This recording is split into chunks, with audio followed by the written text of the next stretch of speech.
I'm just going to preface this a little bit by saying that this is part of a much larger project, and I've published different pieces of it, including elements about the responsible procreation program that ACPO developed in the late 1960s, early 1970s, and in particular, the impact that that had on rural women, both in terms of literacy, but also in terms of shaping their ability to then lead social movements, even when they later separated from the Catholic part of the organization, but they learned very important skills that were only really possible in certain remote rural areas because of gender dynamics and such, because the church essentially, and not the radical part of the church, not liberation theology, sponsored it.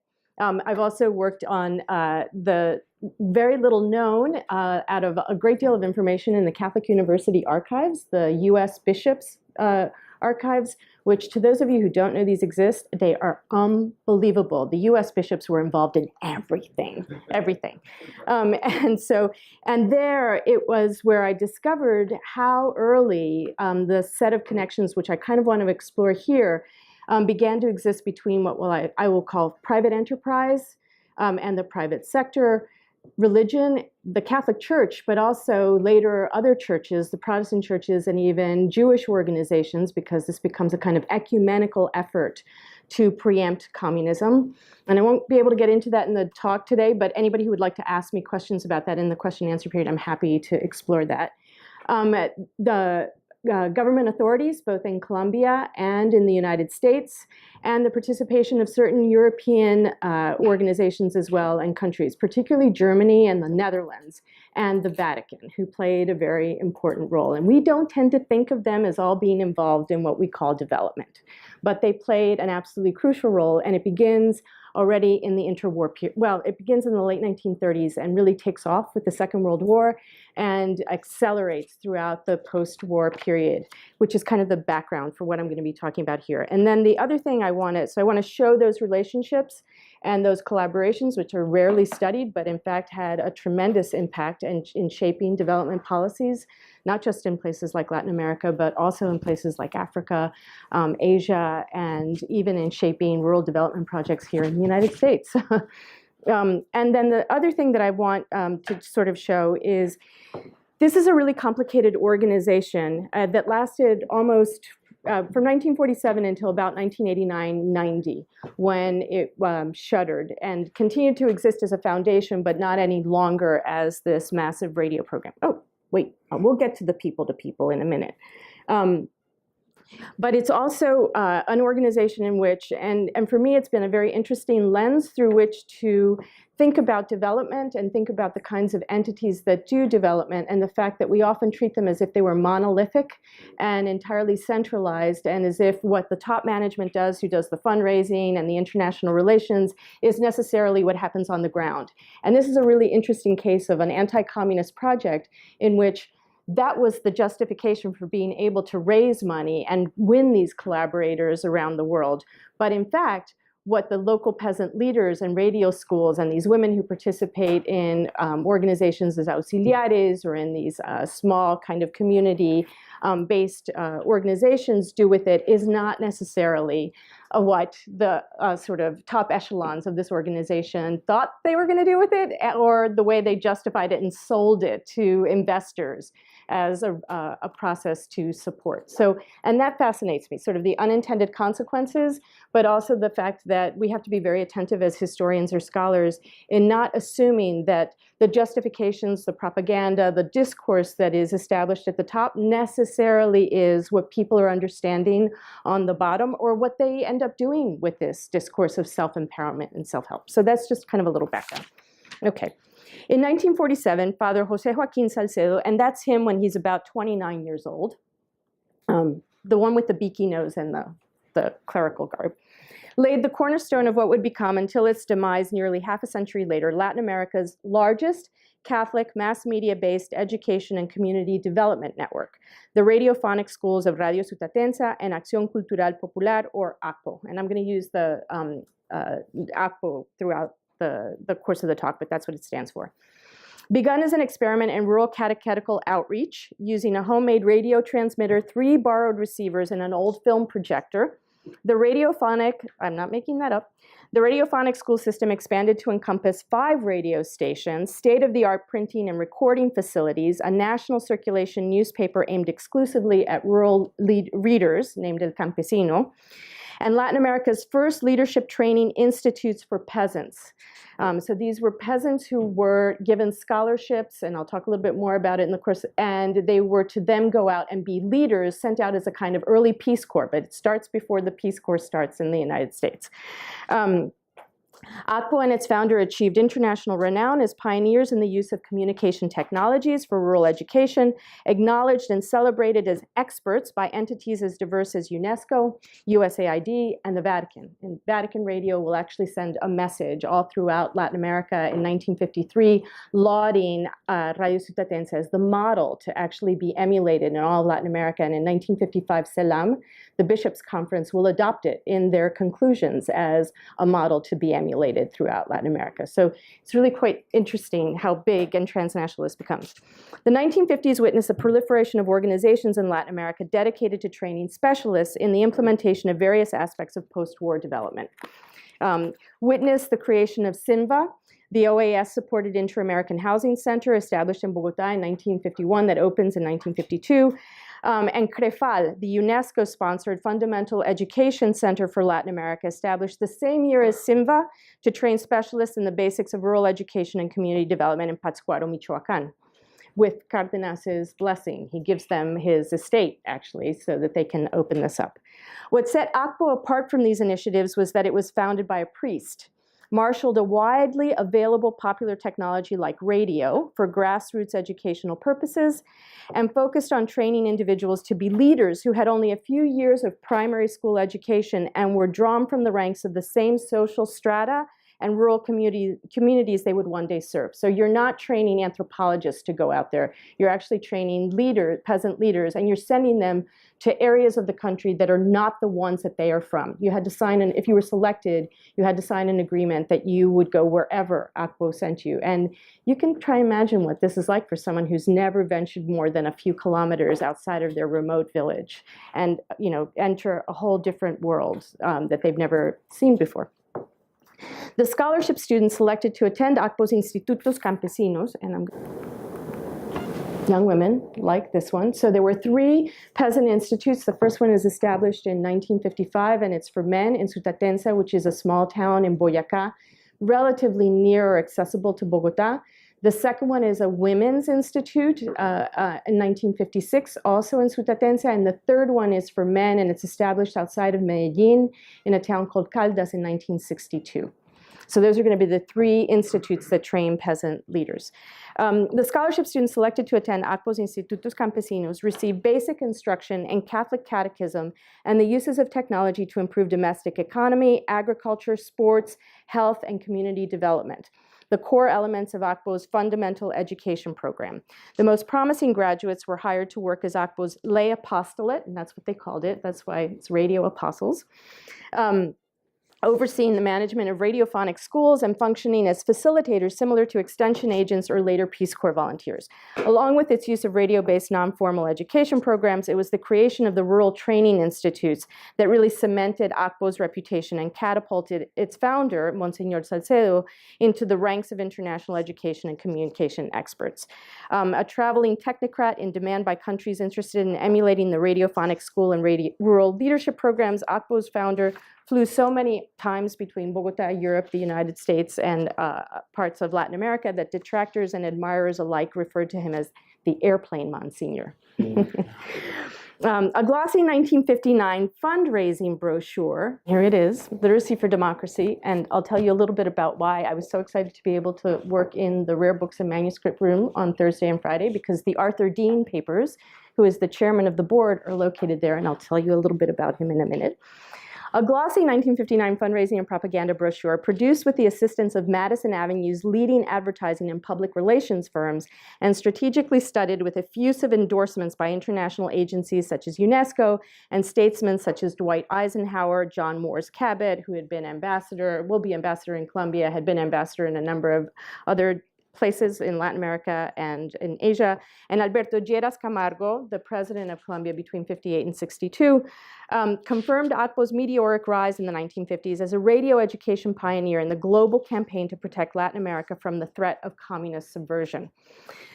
Someone commented when I walked in and they said, oh, it was Bill, said, is that from the 1970s? It's from 1959. The graphics on this are unbelievable. It would have cost a lot of money to produce this brochure, which was about 16 pages long. Yes, and then to distribute it. So part of what got me interested in this particular aspect of the organization was I had to figure out where the money was coming from. The brochure cum manifesto was the product of the American Foundation for Cultural Popular Action Incorporated, a nonprofit organization created in June of 1958 with headquarters in the offices of the South American Gold and Platinum Corporation in the heart of New York City's financial district. The foundation's ostensible purpose was to publicize and fundraise for Akpo and to lobby for the replication and adoption of Akpo's radio-based education and community development model, particularly these peasant leaders, in other Latin American countries. That is the purpose of this, right? They're fundraising internationally, and they establish an office and foundation in New York for the United States, another one in Europe, and then one in Colombia. The foundation's board featured prominent members of the U.S. episcopacy, such as the Auxiliary Bishop of Washington, D.C., Philip Hannon, who was, in fact, JFK's actually mentor, and he's going to be the one who gives the eulogy when JFK is assassinated. It's not going to be the actual, it's not Cardinal Cushing, who was kind of the Kennedy family's closest friend from Boston. It's going to be Hannon, who's very involved in promoting these kinds of church, State Department, private enterprise connections to later on promote counterinsurgency in some areas of, yeah, it goes down a bad path, but we haven't gotten there yet. Okay, the foundations, so there's Philip Hannon, there's the longtime president of Notre Dame, Theodore Hesburgh, he's down there on that side. Journalists of international stature, such as Herbert Matthews of the New York Times. Those of you who have ever read any selections from the Cuba Reader will be familiar with him.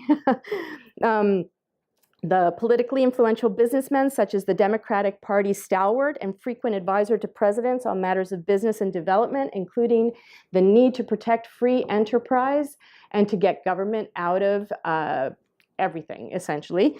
From FDR to Ronald Reagan, the conservative Catholic chairman of the W.R. Grace Company, J. Peter Grace. Fanor Eder, who was the scion of the Valle del Cauca Manuelita sugar conglomerate, the biggest sugar enterprise in Colombia, and legal representative of the South American Gold and Platinum Company, the largest producer and exporter of platinum in Colombia since the early part of the 20th century. 20th century, sorry, 1920. The board president was Arthur Dean, a senior partner and managing director of the New York City-based Sullivan and Cromwell law firm, where both Dulles brothers, John Foster and Allen, had served as partners before assuming their roles as Secretary of State and under Eisenhower and CIA director, respectively, and of course the law firm that also defended United Fruit in Guatemala and was instrumental, let us say, in helping along that coup against Arbenz. They also are the legal counsel for Standard Oil, for Panagra, which is Grace Lines, for American Metal and Foundry, for Chemical Corn Exchange Bank, and the list goes on. Arthur Dean was also a long time, he bled red. He was a Cornell undergraduate, Cornell Law School, and president of the Board of Trustees for 30 years. And that's why his papers are here.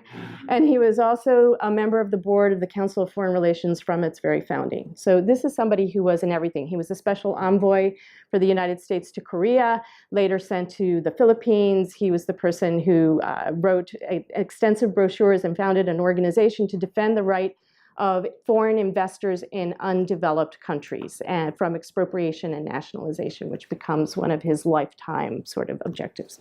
Okay, celebrating, so they've got a pretty interesting cast of characters. It'll come back now that I've pressed it. Celebrating Akpo's proven expertise in education and mass communications and the central role assigned these two areas of activity in the global, quote, fight against ignorance and communism, end of quote, the brochure highlighted Akpo's role in training future leaders in fundamental education by radio for Latin America. as well as the organization's success in reducing adult rural literacy in Colombia by 20% in 12 years. And here are small parentheses. Although the radio education approach was shown to be somewhat effective in reducing literacy, frankly, it wasn't particularly effective at that. But it became its calling card. And really what's going to happen by the 1960s is that the focus is going to be on these peasant leaders who will be trained and then exported to other parts of Latin America, as will the brochures and pamphlets that are produced by ACPO and its recordings. So you'll see them as early as 1956 in Brazil. They will go to Peru, to Ecuador. In 1960, when, for instance, the Cuban Revolution has happened and there's a great fear that Venezuela is going to follow suit, Salcedo will be collaborating very extensively and deeply with the Cardinal Archbishop of Caracas to ensure that that doesn't happen, with the support of certain critical members of families like the Cisneros, who are the billionaire owners of the multimedia corporation in Venezuela. And they'll be setting up radio schools there. So this is transnational in scope. But particularly those rural leaders. And it becomes a formula that they then sell and they train people. And they'll be there as late as the Contra War in Central America. That's where they're going to shift over by the early 1980s. Okay. Celebrating Aquas, after 5 months of training in the Instituto Campesino, and this was all paid for, right? The peasants, all they had to provide was bus fare to and from these institutos, which were raised locally in their communities. A parish priest or community leaders would nominate the individuals who were eligible for these scholarships, and they had to have a change of clothes, a bus fare, and some small amount of money for personal expenses.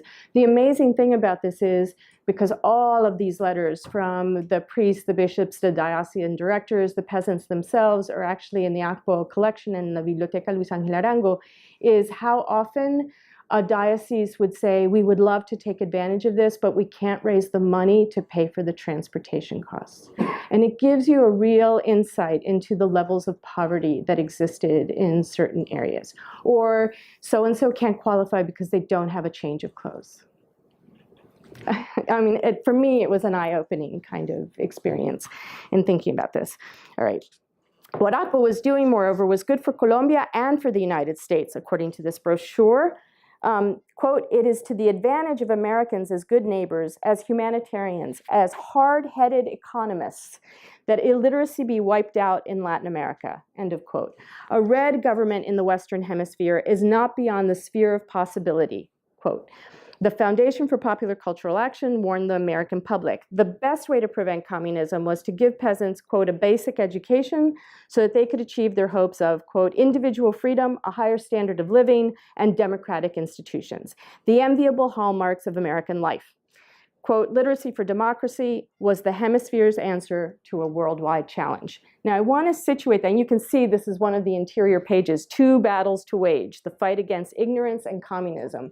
And because I can't go through the whole brochure, I'll just tell you that one of the arguments they make to these American businessmen for why it's in their interest to contribute money to this and promote ACPO is that the Soviets are far ahead.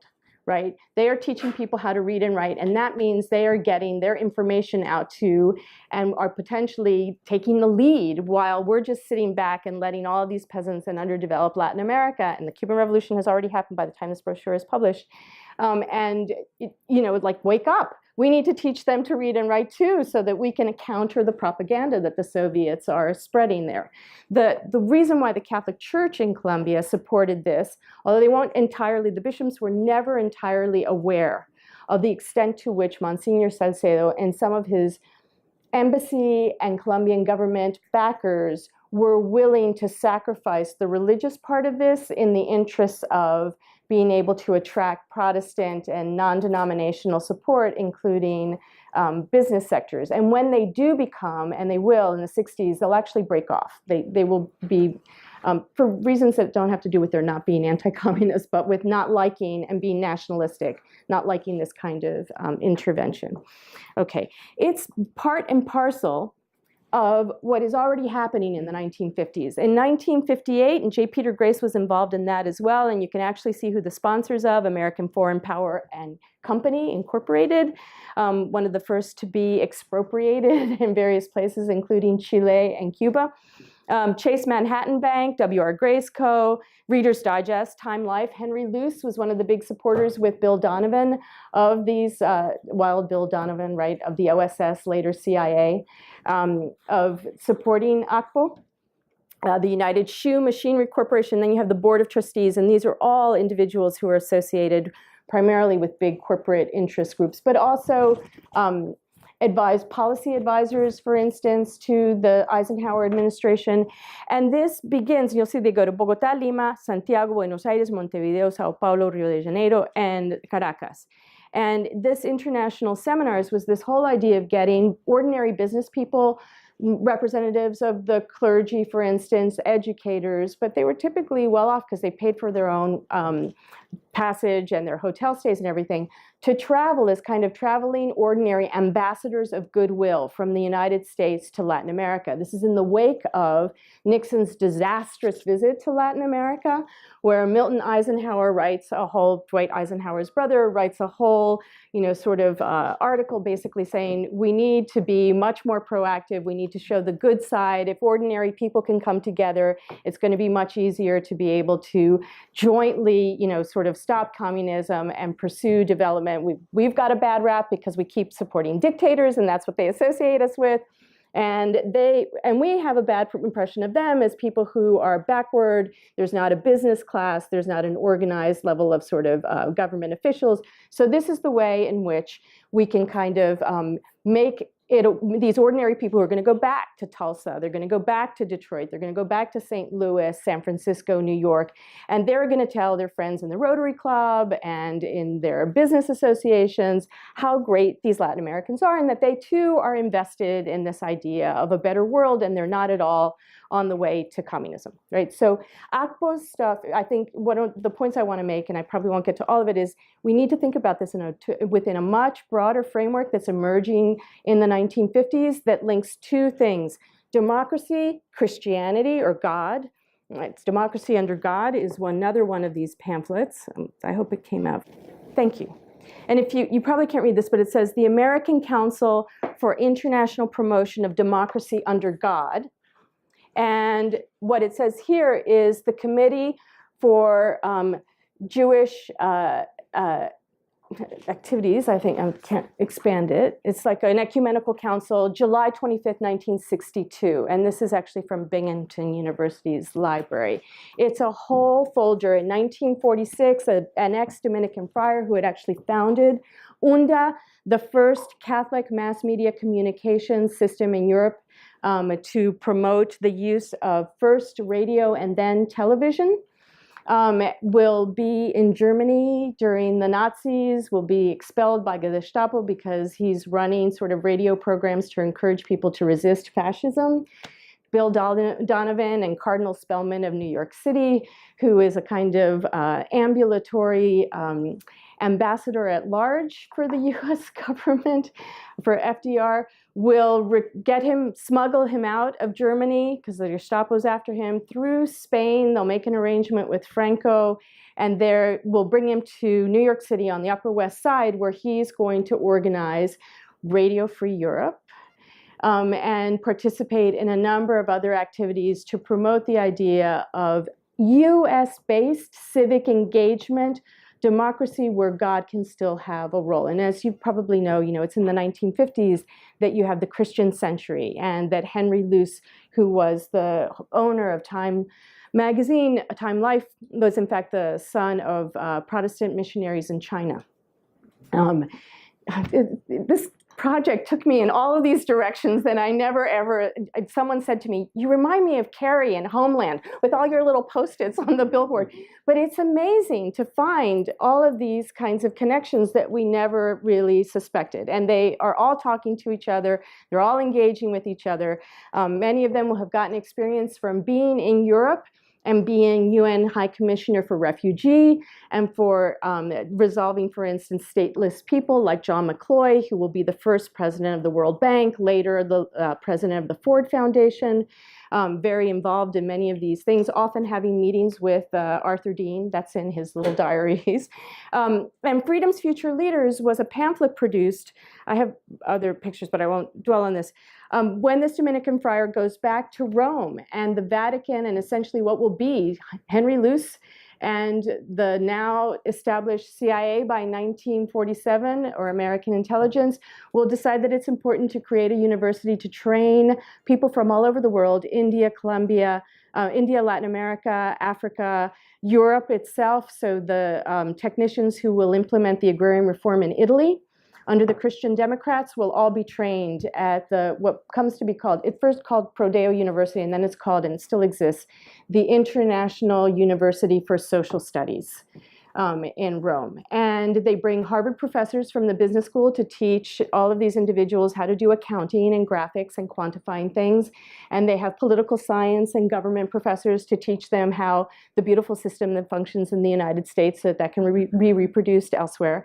And in 1953, the Colombian government donates a significant amount of money in order to create at this institution in Rome the Institute for International Relations and Studies, and in 1957, the Brazilian government will give close to $700,000 to create an Institute of Latin American Studies.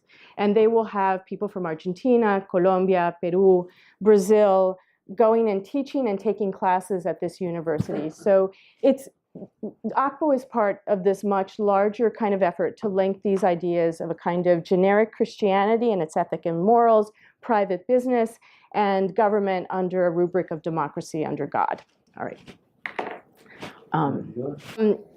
ACPO embodied the ethos and dynamics of Cold War development experiments focused on rescuing Latin America from the lingering effects of a backward colonial past that stymied the evolution of the region's societies into modern capitalist democracies and were thought to make them fertile ground for revolution. In the Colombian case, this concern was particularly acute. Protracted civil conflict whose epicenter was located in the countryside and whose primary victims were the rural poor exacerbated long-standing problems around land tenure, poverty, and exclusion, making Colombia an ideal testing ground. This was La Violencia, right? Making Colombia an ideal testing ground for novel approaches intended to modernize peasants while preempting communist recruitment. And ACPO's appeal was due in no small measure to its founder's ability to persuasively suggest that if in a country such as Colombia, radio-based education aimed at rural communities racked by violence could succeed, then the chances of ACPO being an effective strategy for improving rural life and forestalling revolution elsewhere were high. Indeed, it was the evident transnational appeal of this unproven claim that enabled ACPO to grow at an unprecedented pace through the 1950s and 1960s, building new and more powerful radio stations, tripling and quadrupling its outputs of primers, instructional manuals, recordings, and newspaper circulation, and graduating streams of rural leaders from its 3 peasant training institutes. John Considine, who will be the leader of the Maryknolls, and the Maryknolls will play a very important role beginning in the late 1950s, but particularly take off in 1960 and collaborate with the Alliance for Progress in sending missionaries, both lay and religious, to Latin America to supplement the dearth of clergy there, will actually speak of ACPO as being the model to follow, and that by 1960 they were the 3rd most powerful radio station in South America. Not in Colombia, in South America. And in fact, they could be heard. Their stations were so powerful, and they were all strategically located, many of them, along the borders where there were indigenous communities present in Afro-descendant areas where there were mines, not just there, and in the whole coffee corridor, but very much so on the border with Venezuela, on the border with Peru, Brazil, and Ecuador. And their radio signal was very, very powerful. It could be heard also in the Caribbean. And in fact, Haiti and Jamaica and Panama and parts of Central America will borrow materials and can sometimes tune in the material from Radio Sutatenza ACPO over the course of the 50s and 1960s. I'm actually running out of time, right? Because you guys have to go at 1:10. People tend to, people start to disperse around 1:10. I'll try to be, okay. ACPO became dependent not long after its founding on its director's ability, and he's kind of a fascinating and very weird guy. So these are the advertisements that would come out in El Campesino. You can see why that Foundation for Popular Cultural Action, established in 1958, has a real interest in being able to get its advertising and its viewpoint into El Campesino, the only newspaper in all of Latin America specifically directed at an exclusively rural population. So it's going to be fertilizers, right? It's going to be tractors. It's going to be machines. It's going to be ever eternit, so that you can build the sort of roofs on houses. It's going to be materials. They also promote Simba, brick making, kinds of very easy to use kinds of machinery and technology. They'll produce, that was a little radio. They produce one-channel radios, just like Cárdenas did with the agreristas. That says Acción Cultura. This is a Philips. So Philips and General Electric are going to be the two big companies that from 1949 on will be extraordinarily big supporters. Later, with the Alliance for Progress, and the U.S. will actually, what becomes USAID and certain other corporate firms that participate in private enterprise contracts with USAID for institutions like ACPO will also bring in Toshiba. So as part of their sort of connection with Japan. But this is the little radio. And let me just get to, these are the kinds of brochures that they would distribute for free, right? So how music, and it was really interesting because it was leisure. Leisure was considered a very important thing. So sports get a huge impetus during the 1950s. And one of the interesting things about this organization is it's not just for men. In fact, the biggest basketball fans, the ones who adopted it most assiduously and became champions and everything, were in Antioquia, and they were women. It was the women's basketball teams that were really big. Sex and Marriage, that's a later one that is produced in the 1970s. It's going to be the crux of ACPO's separation from the Catholic Church, official separation, as an entity that is endorsed by the bishops, because even though it does not actively endorse any form of contraception, the very fact that it is, and it's, if you listen to the recordings, they are delivered by a doctor.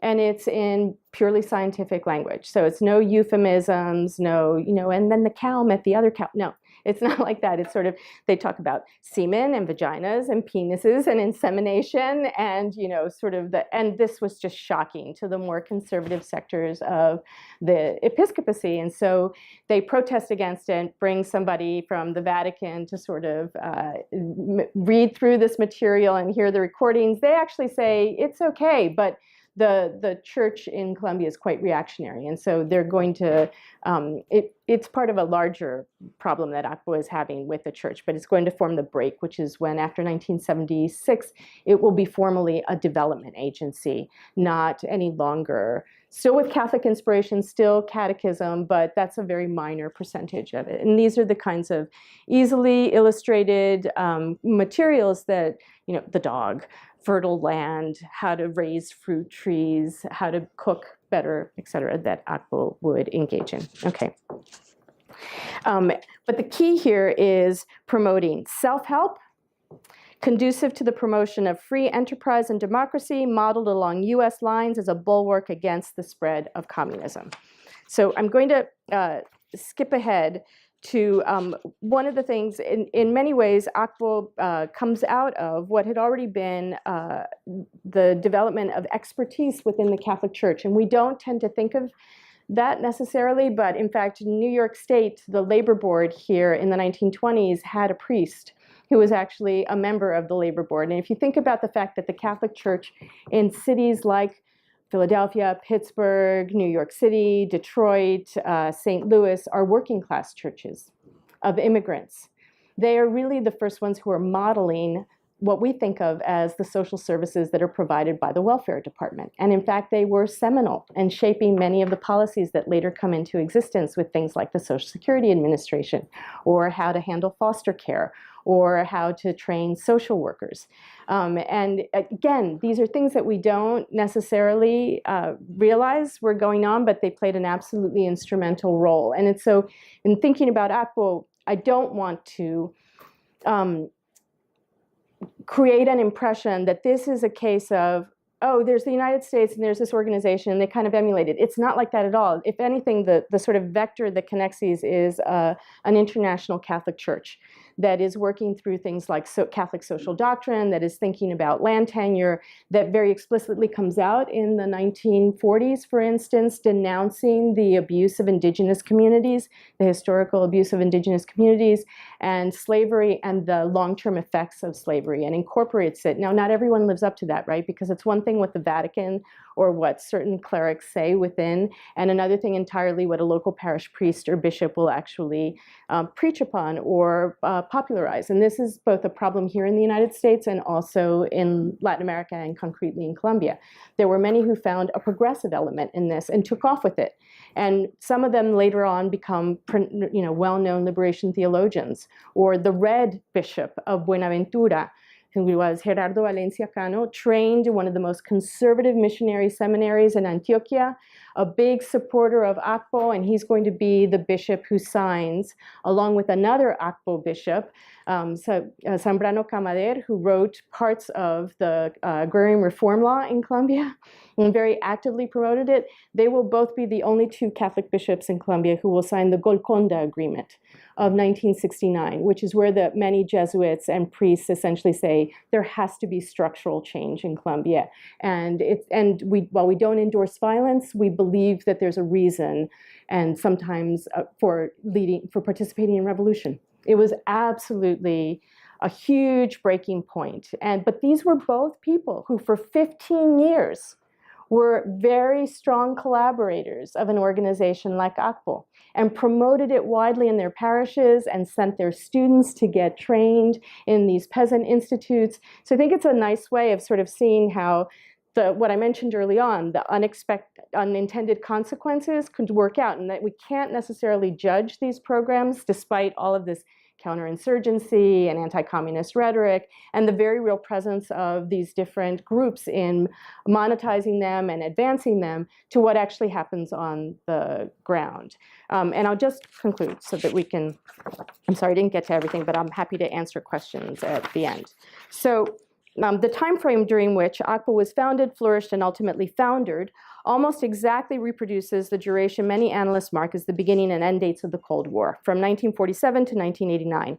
While the solutions Monsignor Salcedo devised to address the pressing issues of rural education and community development in Colombia faithfully reflected post-war Western developmental obsessions with rural communities as, quote, easy targets for communist infiltration. This is part of the development discourse that I'm quoting here. Because of prevailing conditions of, quote, poverty, exploitation, and injustice, end of quote. The Akpo approach, in which literacy formed the linchpin of development, followed up by a training program for rural leaders that emphasized technical solutions to address the material symptoms of poverty, inadequate housing, poor nutrition, lack of clean water, the absence of collective or communal organization, ultimately left intact the complex social, cultural, and material conditions rooted in structural inequalities of power and material resources that had characterized Colombia's rural society for centuries. But of course, the radical change was never, or was exactly what Akpo had been created to avoid, right? So there's not a contradiction there. And what attracted the significant financial and political support it amassed at home and abroad for the better part of 4 decades, that was what won it its supporters. It was that it was supposed to be this excellent way of promoting change, but preempting revolution. Like other projects of rural improvement based on an ideology of self-help, and that is the term that is repeatedly used in the instructional manuals, in the radio programs, etc.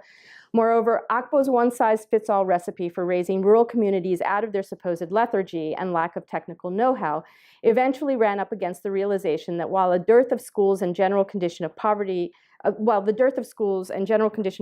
the Colombian countryside tended to be widespread, the social and geographic situation of the rural poor was varied, right? So there are different levels and different kinds of poverty and structural problems, and they're not identical.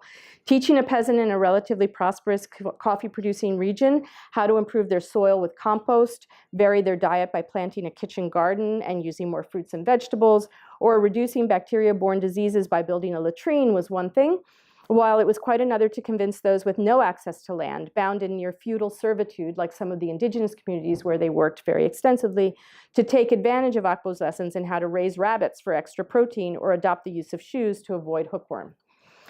Akbo's early and rapid success came at a steep price, moreover, eventually unraveling in the face of controversy over its mission and director, questions about its finances and internal management, political polarization between the church, state, and Colombian society. So in a way, they're kind of a microcosm of all the things that explode in the 60s and 70s, right? The divisions within the church, the divisions within middle class and society and student groups, the emergence of guerrilla organizations, and skepticism regarding the efficacy and even the need for education and leadership training aimed at rural adults in an increasingly urbanized country. So even progressives will begin to criticize and say, we don't need this. It's a totally urbanized country where television and air travel had supposedly supplanted old-fashioned technologies like radio in the countryside. It's kind of funny to think about this now, since the radio will reach you there and television will not. But Colombia's rural poor were already modern, Akbo's critics argued by the 1980s, and Akbo's mission and the technologies it deployed were old-fashioned and out of date.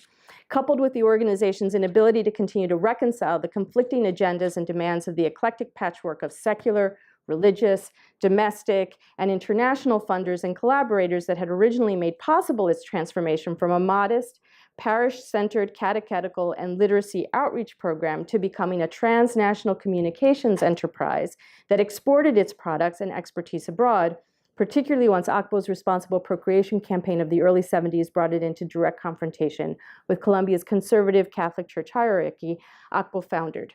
In its demise, as in its rise, parallels may be found with the fate of other ambitious post-war development projects that were once celebrated and now have faded into oblivion, or worse, been delegitimized, as Akbo's came to be by critics on the left, as little more than propaganda or CIA fronts.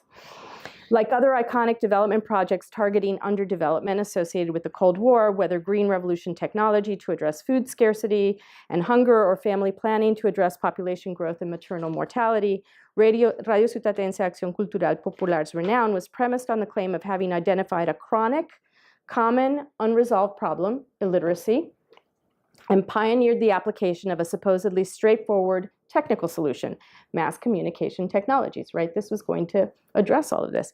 A further, usually explicit, articulated claim, typical of Cold War development projects like Akbo's, was that the problem they targeted and the approach they took to solve it held the key to addressing larger, more intractable issues that impeded realizing the post-war Western ideal of stable, prosperous, capitalist democracies. Hungry? Produce more food. Low yields? Apply fertilizer or selective breeding. Too many children? Unable to feed, clothe, or educate them? Control your fertility. Longing to escape the shackles of ignorance, poverty, and subordination? Plagued by clientelism, paternalism, and oppressive government? Learn to read. As the final line in one of Akbo's carefully crafted program justifications come fundraising appeal starkly put it, quote, the activities of the radio schools may be summed up in these words: better men for a better world. So, thank you.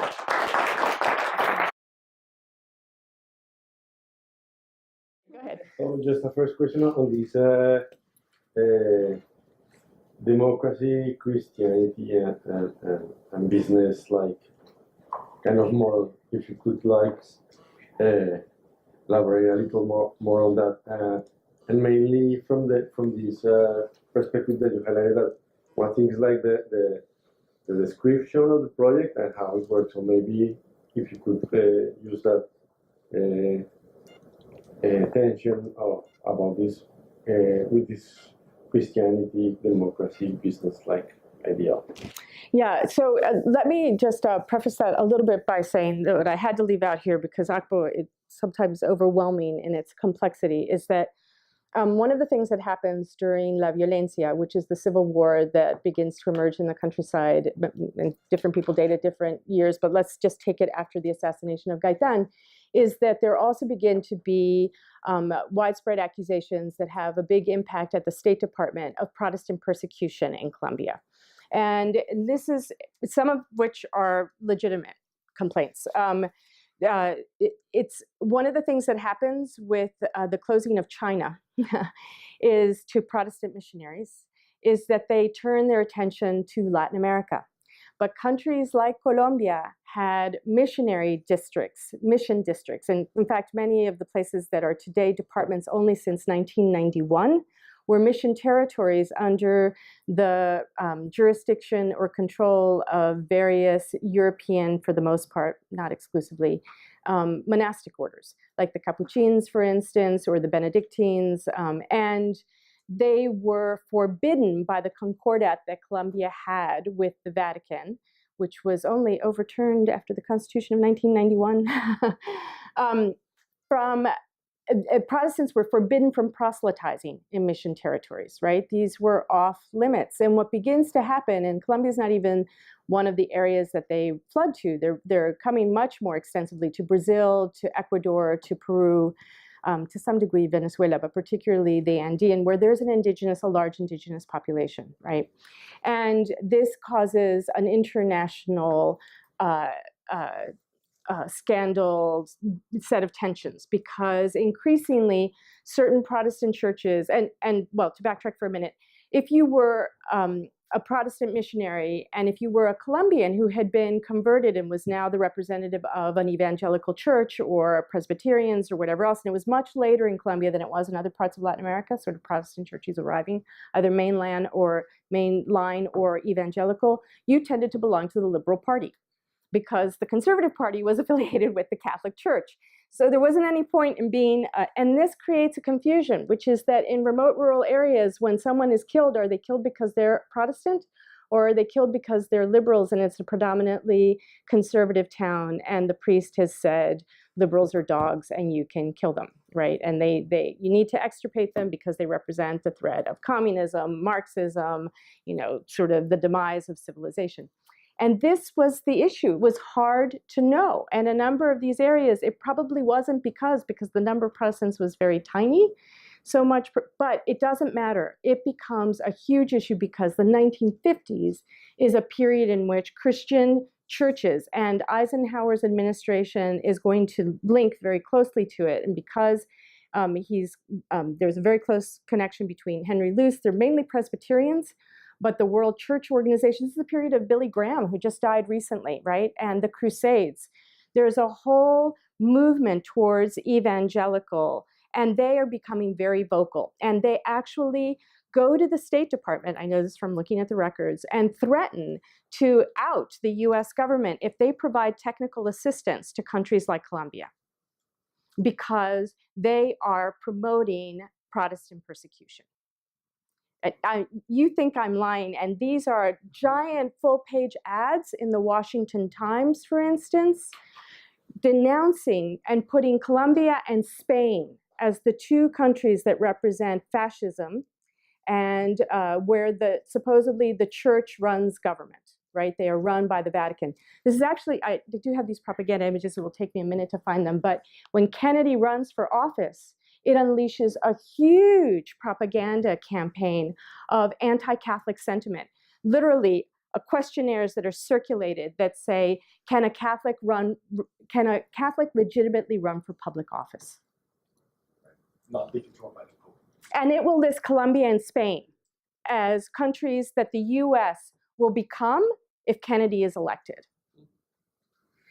Sorry, this is kind of long, but this is why when ACPO comes along, initially it is sponsored by the Colombian government, many of whose ambassadors are intimately related, and I might add that it's liberals and conservatives. So there's a myth that ACPO is just a conservative organization. Absolutely not. In fact, on its board of directors and the people who will manage its finances by the 1960s is Hernán Echavarría Olózoga, one of the richest men in Colombia, a liberal, the founder of the Fundación Corona. It's Mauricio Obregón, who is connected, he's his brother-in-law actually. This is Avianca and Bavaria.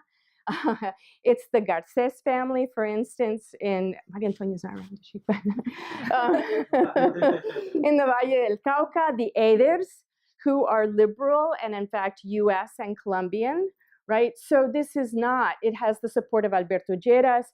We found in the diaries for Arthur Dean that Jose Maria Chavez, who's kind of an intermediary who brings these various corporations or Arthur Dean into contact with Salcedo for fundraising purposes, has meetings with Alfonso López Pumarejo, in which is Alfonso López Pumarejo, Salcedo, and Arthur Dean. So this is not just a concern, but that's been kind of the myth, right? So one of the things that happens is that initially and people like Mariano Spina Perez, who's president from 1946 to 1950, they have a very close relationship with the Jesuits at the Javeriana, but they also have a long-standing relationship with the US bishops. They have been bringing, because, back to the experts, Catholic bishops and certain other individuals are actually labor experts and industrial development experts. So when they bring T. Lynn Smith, for instance, the rural sociologist, right, to Cali to look at whether you might be able to establish, as Lilienthal eventually will recommend doing by 1955, a kind of TVC, right, a big hydroelectric dams for irrigation, for electricity production in Cali. They bring 6 months later, and it's Cali's government, 2 bishops from Peoria and Chicago who are experts in labor and industrial development. And they will continue to come. The founder of the National Rural Life Conference, the National Catholic Rural Life Conference, the NRLC, which is founded in 1923, and is Bishop O'Hara, who's a progressive priest from St. Louis, for instance, will actually come 5 times to do tours in Latin America, starting in 1944 and ending when he dies in 1955. And he will have private meetings with Mariano Spina Perez to discuss how to establish cooperatives and a more equitable implementation of Catholic social doctrine. So this is transnational. And now to get back to your question, by the 1950s, where are you going to find the capital to fund this major ambitious program? Rojas Pinilla's government, the military government between 53 and 57, will be a huge backer of ACPO, and they will make the diplomatic corps in Washington entirely accessible. They will hire public relations firms in the United States to come and witness the extraordinary, didn't have time to read the propaganda. It's kind of amazing, actually. Then GE will reproduce it and put it in newspapers and magazines all over the United States to sort of laud this incredible what this little priest in Colombia has managed to do, and this is the wave of the future. Now, to attract those businessmen in the US, the Catholic part has to be downplayed. The US Catholic bishops don't actually have a problem with that, because they've been collaborating with Protestants for there's tensions, but they are also very concerned about the anti-Catholic sentiment in the US. And so they don't want to exacerbate that, right? And so this is a case of there are multiple competing interests: anti-communism, defeating Protestantism. You have to choose your partners. And they're concerned about the impact that it's having here in the US, this very negative propaganda that these evangelical and Protestant organizations taking out full-page ads are having on the Catholic Church in Latin America, and that this Catholic Church, which has come to terms with how to navigate, has very close relationships with the State Department. It's in the bishop's archives. They'll say, call so-and-so. Let's have a sit down, right? And we'll talk about, it's literally like this. And they collaborate with Newswire as well for Catholic news. They simply feed USIA, United States Information Agency, material through the Catholic newswires as well. That goes back to the Second World War. And so they are very concerned, and they step back and they say, cool, ecumenical, we're all right, but he can't sell that Salcedo in Colombia. So you get this dual speak, right? Whereas, so to the bishops, you say, this is all about catechism. This is all about evangelizing, reinforcing Christianity. In a lot of rural areas, there isn't enough clergy. People are superstitious. We need to get back to what will be a pastoral engagement. And the church says, fantastic, because we really need that. The other piece here is that in the 1950s, the Vatican becomes very, very, very concerned with the dearth of clergy in Latin America and in the developing world, but particularly Latin America, because at the time it is the site of the single largest number of Catholics in the world, right? And they are very fearful in the wake of the Bolivian Revolution, in the wake actually of 1948 and the assassination of Gaitan, which they declare is the first communist attempt. It's the bishops here in the US as well. It's the first communist attempt. Costa Rica looks like it might go down that path, but fortunately they're saved by the Christian Democratic Party, which gets all of the support of the US bishops as well, and the Vatican. And then Bolivia happens, then Guatemala. And so there's this growing concern on the part of the Vatican, which in fact will set up a papal commission on Latin America that exclusively deals with Latin American issues beginning in 1955, because they are so concerned about the lack of clergy, and that this opens the door, just like those brochures, to the Soviets coming along, or the Protestants, to wresting away this vast popular core. So they too are willing, the Vatican, because by that time they're also closely linked to US intelligence services here in the United States, and because the US church is the richest church in the world by then, and they are the ones who are now supporting the Vatican with contributions, not European churches. I know this is very complicated, but it's actually, it's central, right? You're seeing a move towards other centers of who calls the shots.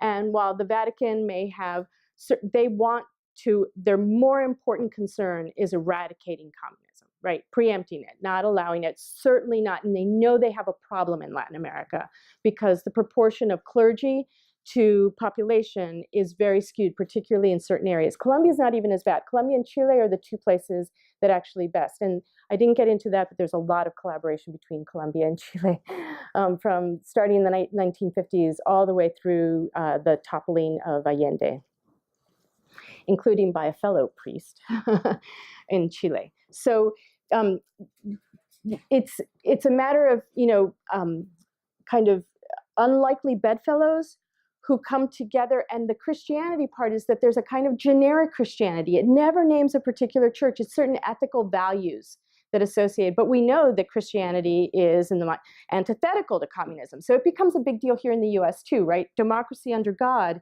is the idea. It's when, we start seeing prayer in school, or the Pledge of Allegiance, or a much greater, and photographs from that period in illustrated magazines are all about people, the dad is in a suit and tie, and the mom has her pearls and necklace, and little kids, and they're walking to church to advertise coffee, or to advertise any range of things. It's this notion that just abstract ideology isn't what gets people. It's if you can mobilize churches, they're going to be much more effective at defeating communism.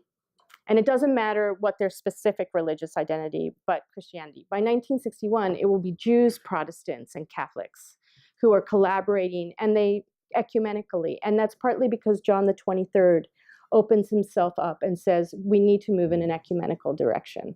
And he's the one who asks forgiveness, for instance, for the Holocaust and the participation of the church, and who will open actually dialogue to negotiate with Khrushchev, because he's very concerned about nuclear war. So anyway, long answer, but yeah. This is just a similar question. I'm from Mexico, and I've seen the impact of the Catholic Church everywhere. This reassures me the impact that it had, especially in the 20th century. Even in a country like Mexico, where technically after the revolution, total separation, right? And you can't have any property, etc. Yeah. And I'm from Michoacan, where like Cristiada was a big movement, and like we have. And Pátzcuaro was in Michoacan. Yes. Yeah. So I just wanted to ask, does church still have the same impact that it once had in Latin America to this day? That's a really good question. And I think the simple answer is no. No. And in fact, you're already beginning to see the fissures. That's been one of the interesting things in the context of doing this project for an organization that lasted 40-some, almost 50 years, right? Is that you really are able to see the ebb and flow and the moment in which this breaks up. So like the Maryknoll orders, which were very supportive initially, and they collaborate with the Alliance for Progress and Moscoso, for instance, and the leaders of the Alliance consult with Considine. They don't do anything until they talk about this, and they're participating. In fact, the first version of the Peace Corps wasn't the Peace Corps, it was the Papal Volunteers. And it gets killed because it can't be sold to the State Department, because there's still this kind of residue of a Protestant antipathy towards Catholicism. But CARE, which goes through many evolutions, and eventually it is emergency relief everywhere, right? But and Caritas begin to operate very closely with, for instance, the Alliance for Progress and the Peace Corps in particular countries. And people who have done sort of analyses afterwards conclude that those were the most effective ones, because they have a whole infrastructure on the ground, right? They can facilitate people who might otherwise be seen with distrust, but they're coming with the local parish priest, and so it's okay. But by the mid-60s, even these organizations like US-based missionary organizations that had been, and they'll say so openly, with a lot of self-flagellation, we didn't know. We would report everything to sort of the US intelligence officers who were present in these areas, because we genuinely thought, that this was a way of protecting peasants, indigenous groups from communism, and then begin to realize that the information that they give actually ends up targeting priests and nuns. If you ever, it's really worth rereading Penny Lernou's Cry of the People. I don't know if anybody knows who Penny Lernou was. She was quite Catholic, but she goes actually to Colombia. She's from a Republican family. She goes to the US Embassy in Colombia, and she later becomes radicalized, but from a Catholic perspective, about covert action. And she begins to write to denounce. She published in NACLA, for instance, in The Nation. She was a journalist. She ends up dying at age 49 as a journalist, very young. So her last book is published in 89, 90. But it's still unbelievably rich, actually, because she's documenting what's happening in each one of these countries and the ways in which she eventually became sort of embraced liberation theology, but the ways in which the paradox is that the very first targets of this kind of counterinsurgency were precisely because they were very influential and because communities loved them and would believe them were in fact priests, nuns, and lay missionaries, but for these who denounced and didn't want information about their communities to be used in a way that could lead, for instance, to targeting or extermination. And that by the mid-60s, there's an enormous split in the Catholic Church. And this is worldwide, right? It's here around debates about what the proper use is, but it's also that vocations are falling off.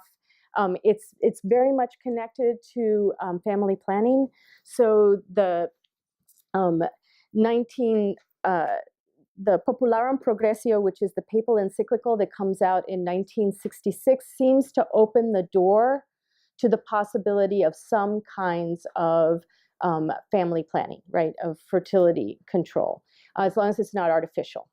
And it recognizes that social problems, that there are structural problems, and that it's kind of ridiculous, I'm paraphrasing, to keep telling people that they just concentrate on the afterlife when their own daily conditions are miserable, and that impacts their faith as well. And so it seems to open a door, and a number of organizations like Aqua run with it. And so they begin to develop material that promotes responsible procreation. One of the very interesting and very successful aspects of Aqua is that they target it to men. And it's these fabulous, they are really, the recordings are in this archive. They're fantastic. They put them to popular music that they're easy to hum along. And so you find yourself, repeating it. And it was all about men to be a real man wasn't to be indiscriminately spreading your seed, expecting only women to take the bear the blows and the ostracism of being excluded from communities because they became pregnant, and then you didn't have to do anything about this proliferation of illegitimate children. That real men, and it was very much about a construction of masculinity, were responsible fathers. They included their wives in decision-making, including how to spend the family income and how many children to have, and they promoted a discourse of education, both for their children and for their wives, like literacy training. And I have to tell one anecdote. I remember I wasn't doing research then, I was just visiting my family, and it was in a rural area in like the early 1980s, and in a Bienestar Familiar, which is like the social welfare department in Colombia, there was a poster, and in the pharmacy, and it said, "Be a man, get a vasectomy." They start the vasectomy program with Pro Familia. It's fascinating, right? And so, but that splits people, because some people embrace that, other people see that as the work of the devil, and this is the fascinating thing, the left will repudiate it as, and particularly the guerrillas, yes, because it's an imperialist imposition onto Latin America, right? It's that there's not a problem with population control. That is a Malthusian construct that is mobilized by these various development organizations against brown people in developing countries. And so it becomes very complicated. And so you begin to see these fissures break up all over society. Middle-class people who continue to be devout and Catholic, but nonetheless use the pill. So we know, for instance, from statistics that were compiled that in cities, middle-class and lower middle-class people who had access to the pill were using it already by the 1960s, right? The problem was rural areas where there was nobody to either take those pills or to distribute information, which is why Aqua becomes central in that. But the church also breaks up between the First Vatican II Council and the rethinking of doctrine, and then 1968 with Medellin and then Puebla, right? And so a move in which certain sectors of the church are moving towards liberation theology, or the grouping that I mentioned, Golconda in '69, who sign a manifesto. And many priests and nuns will leave their religious vocations, right? And they'll become social workers. They'll still continue doing this kind of work, but they won't any longer, even though they're devout, because they feel there's no space for them in the church. And today, just to come back, and I don't know the statistics for Mexico, but Colombia, which historically was always described as a country that was 98% Catholic, it's really more in the 80s now. And it's the huge growth of Protestant churches, but Protestant churches, because of the 1991 Constitution that guarantees minority groups political access and a certain number of seats, they have a lower threshold they have to meet to be able to elect, have grown extraordinarily, and they were actually central in this most recent peace process in the No. So yes, a church, but not any longer a uniformly monolithic Catholic church. Religion does continue, and churches can continue to play a very important role, but it's not the scenario that historically kind of shaped Latin America. So we have to be done by 1:30. So maybe can you talk with Mary as people are gathering and stuff? Is that okay? Cool. I'm happy to do that. Thanks. Thank you.